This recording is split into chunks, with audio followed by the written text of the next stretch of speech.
children and bring them to the masjid. Not only at 4:30. Do you know why? There was a survey in America. Listen to this very carefully.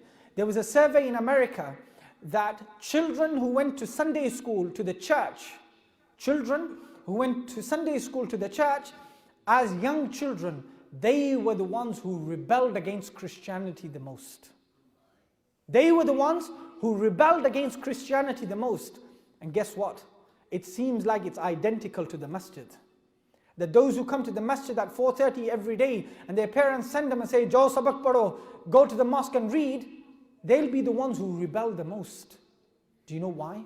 Do you know what that survey said? Why was it that the children who came to the church most rebelled the most? Because their homes did not reflect the masjid. Their homes were a total different story. They went home and it was absolute hypocrisy in accordance to the teachings of the church. I know children are very sharp. Children are very clever.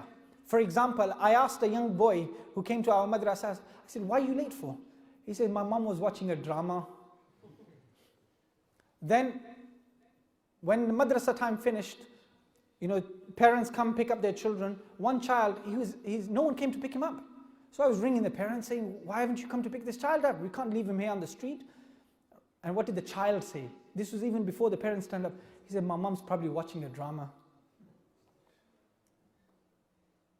The Prophet ﷺ, his grandfather, on the first day that he was born, when he came to this world, he picked him up and he took him to the masjid. And how should the house be? The scholars have said, the houses of the Muslims are an extension of the masjid. My house and your houses should be an extension of the masjid.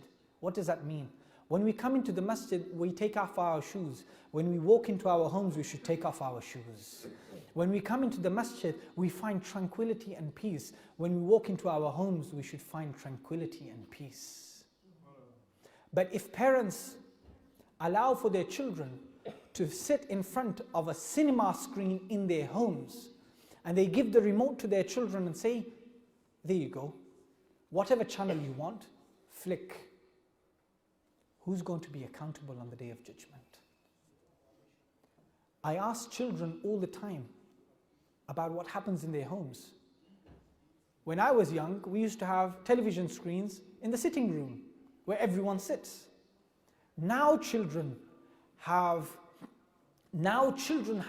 their personal screens in their bedrooms. I ask parents, why do you give them a screen in their bedroom? Parents say, "Oh, they can't get to sleep unless they see their cartoons. They can't get to sleep unless they watch a movie."